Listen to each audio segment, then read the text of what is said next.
Olá a todos, bem-vindos ou bem-vindos de volta. Hoje vamos focar-nos na pronúncia de 3 palavras, mas, mais. Eu sou a Mária e estou cá para vos ajudar a simplificar o português europeu. Vamos lá.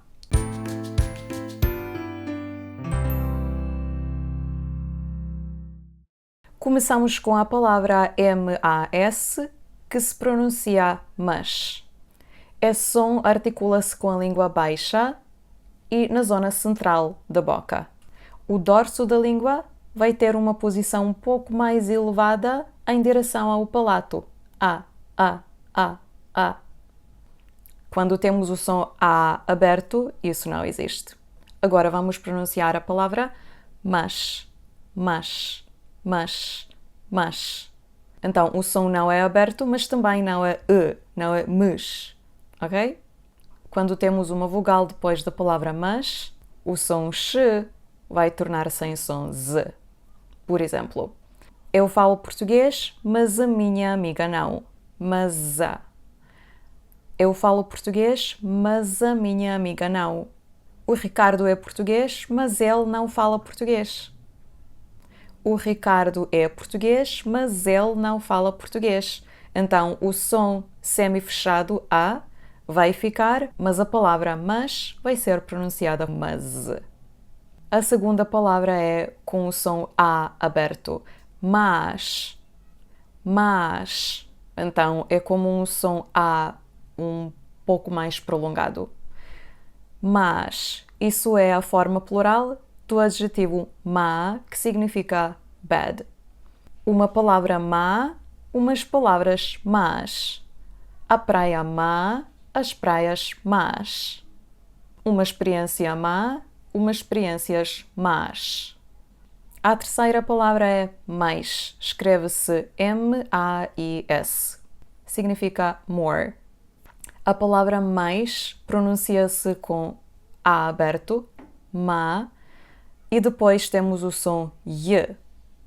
Mais. Para não dizer mais, com aquela pausa entre os sons A e I.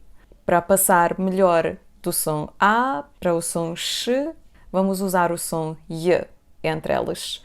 Mais, como na palavra you, your. Mais. Acho que o problema principal com estas palavras é que no português brasileiro a palavra M-A-S, mas, pronuncia-se como mais. E então, cá para mim não existe uma diferença entre mais e mas. Mas isso é o português brasileiro que eu não conheço bem. Vamos dizer mais uma vez todas as 3 palavras. Mas, mais. Mas,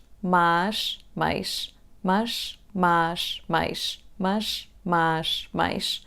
Agora tenho 3 frases para vocês que são bem ridículas, mas acho que vão servir para pronunciar estas 3 palavras numa frase.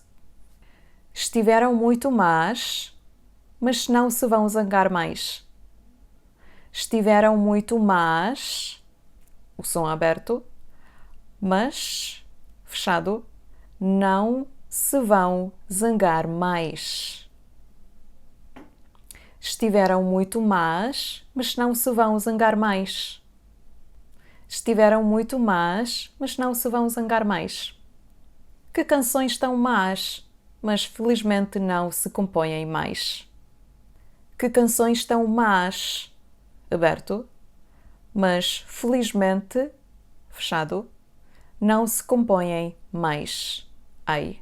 Mais. Que canções tão más, mas felizmente não se compõem mais. Que canções tão más, mas felizmente não se compõem mais. Aprendemos algumas palavras más, mas não as vamos usar mais. Aprendemos algumas palavras más, mas não as vamos usar mais. Aprendemos algumas palavras más, aberto, mas não as vamos usar mais. Aqui também podemos praticar o som J. Aprendemos algumas palavras. Aprendemos algumas palavras. A letra S vai ter o som J aqui. Aprendemos algumas palavras, mas não. A letra S vai ter o som J, mas não as vamos, mas não as vamos usar mais. Aprendemos algumas palavras mas não as vamos usar mais. Escrevam os vossos exemplos nos comentários e vemo-nos no próximo vídeo. Obrigada e até já. Adeus. Tchau, tchau.